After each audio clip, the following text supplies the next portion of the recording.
Hey guys, good morning, good morning. A little bit of background music just to get the day started. Great CD for capoeiristas, Paulo César Pinheiro, Capoeira de Besouro. It's a muggy day here in Tokyo. I just want to say good morning to everybody and to my regular followers. Honestly, I just looked at Instagram yesterday and surprised that a few more people joined. Sometimes I can't believe anybody wants to listen to me because I don't seem to ever shut up. But I'll, do my best to keep it interesting for you guys. Today, I got an interesting idea to talk about, and I'm hoping that we can come together and better understand things. For those people who know me, you know that I love to do research. I'm constantly questioning. I've written 2 books about capoeira, none of them technical, all of them about everything outside the roda, right? For example, I talk a lot about group management, how to grow your group, philosophy, spirituality, the fundamentals of capoeira. And I really feel that when I'm doing these videos, I get a chance to investigate, to question, and to do a lot more as I move forward on my path of capoeira. For me, it's something very important. I'm always trying to do better, to improve. A couple of new things I'm working on, and part of that is, I've said I've written my 2nd book. I'm doing these videos. So I'm always curious to your guys' opinions on capoeira. And what I'm going to talk to you guys about next is something that I'm interested in researching, possibly for another book. But I want to get your guys' opinion because I just did the video in Portuguese and I put out some feelers, and I hope people will understand, and people will write back to me here on Instagram, or you can write me on Facebook or whatever. So I'm doing my best to put videos out there to talk about capoeira in real time, right? In real time means how we actually interact with it on a day-to-day basis. For me, the philosophical, the spiritual is incredibly important. But as a professional, I also have to deal with the day-to-day of capoeira. For me, part of that is to research and write and share that with you guys. Quick plug in. If you guys, I live in Japan.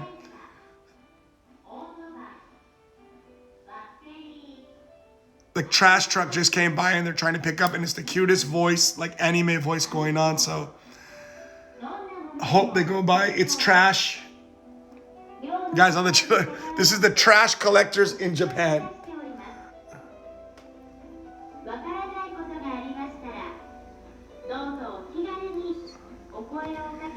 They just cruise by at the slowest speeds and hope that, by saying that you run out there with some trash and they'll take it away for a price, for a small fee. Okay, or big fee. So what I want to do is, first I want to set the timeline. Let's say pre-pandemic, during the pandemic, and post-pandemic. Just easy, right? Here's my timeline. Pre-pandemic, during the pandemic, which everyone feels is like, I kind of feel is like one big time, like we're in limbo, like everything stopped. And then post-pandemic, what's going on in the future? So the question that I have for you guys that I'm interested in you guys answering, please feel free to write me here. Feel free to write me, on any of the social networking, because I'm curious to everybody's opinion. Nobody's opinion is less valuable to me than somebody else's. Think about it and let's put it up for debate and discussion so that we can improve the situation of capoeira for everybody, right? I believe 100% always that I want to make capoeira, do my best so that capoeira grows and becomes the most popular thing in the world. It's good for me for work, but also something I truly believe in. So my question is here, okay? I'm going to put down first my, grande professor Marlon, bom dia, meu filho. The question I'm going to put down first is, let me do this little wave thing. The question I'm going to put down, for example, is because of this. I travel a lot before the pandemic, and I have a lot of friends who are teachers of capoeira, both Brazilian and non-Brazilian. So I know a lot of people teaching capoeira from both sides. And sometimes I feel because I'm a non-Brazilian, bom dia, meu filho, I have a lot of opportunity to hear things from both sides because I guess I'm kind of neutral. And before the pandemic, I feel that a lot of people were on the fence. Not a lot, but some people communicating to me. I don't like generalizing, but just some people were telling me that, they're thinking about quitting their groups, right? And I write a lot about when is it time to quit your group? When is it time, is it okay? How to do it, different ways. And I'm not saying to quit your group. This video is not about quitting your group. I'm presenting the subject, and then I want your guys' opinion. And a lot of it had to do with several things. One was a lot of people didn't feel that their group was treating everybody fairly. That's one thing that happens a lot. For example, I mentioned in other videos, it seems like it's a lot more difficult for a Brazilian nowadays to get a cordon than it is for a non-Brazilian, okay? And I've talked about it in other videos, so I don't want to get into it. I'm just giving ideas. So non-Brazilians are getting cordons faster than Brazilians. I know definitely that's the case here in Japan. And second, not only in Japan, but in Asia, that's what I see a lot. Second, lack of space or lack of opportunity within the group. For whatever reason, doing workshops, money, whatever, I don't know. Third, no value for the monthly fees or the yearly fees to the group, right? People feel more and more like they're paying a franchise fee and getting less in return. Not just a certificate or a cordon, but depends on each person how they feel. So what I want to know is, if you were borderline thinking about leaving your group before the pandemic, I want to know what during the pandemic your group did for you to either keep you or to push you off the fence, so to speak. For example, if you're leaving your group, why? And is it more because after the pandemic? The main reasons I'm hearing that during the pandemic people are starting to feel this disconnect with their group is, one, they've been paying for many years and they feel like nothing came back, no support during the pandemic, like it's everyone for themselves. I mentioned in the Portuguese group, a friend of mine who's a boxing teacher here. Of course, he's part of Japanese Boxing Association for many years. And he pays his fees every month. I'm not sure how much that is or how that works. I'm only giving an overview opinion that I have, that I'm speculating on. When the pandemic hit last year, the Japanese Boxing Association was one of the first ones to say, close the gyms, let's be safe. When everybody closed, they gave money to support monthly back to the boxing gyms that have been registered with them. So there was a support system from the association.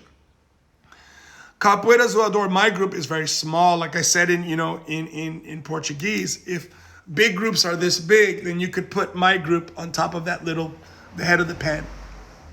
And I did a lot to support during the pandemic. At least I feel, to those people who are not around me. I did a lot of free group online classes so that I could support those people as best I could. I don't charge a monthly or a franchise fee for Capoeira Zoador. That's my choice. I believe I need to make my own money as a capoeirista. If people call me for their events to my group, and then there's cordon, the batizados, and I can do workshops and they buy products from me, then great. I personally don't have a group big enough where there's a need to charge a franchise fee. But I do get it in other ways. So don't think I'm just doing it for free. So I did a lot of online workshops so that they could be inclusive and make our group stronger.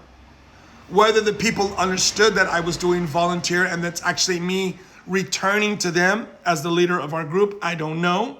I'm conscious of everything I do and the financial value of everything I do. I know a lot of people are teaching capoeira online and making money for it. Fantastic. Great.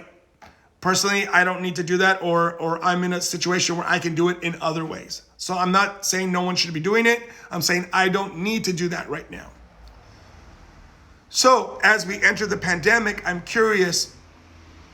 Well, here we're about to get our vaccine started. Yes, like I said, every day we're not getting vaccines here, but it's coming, it's coming.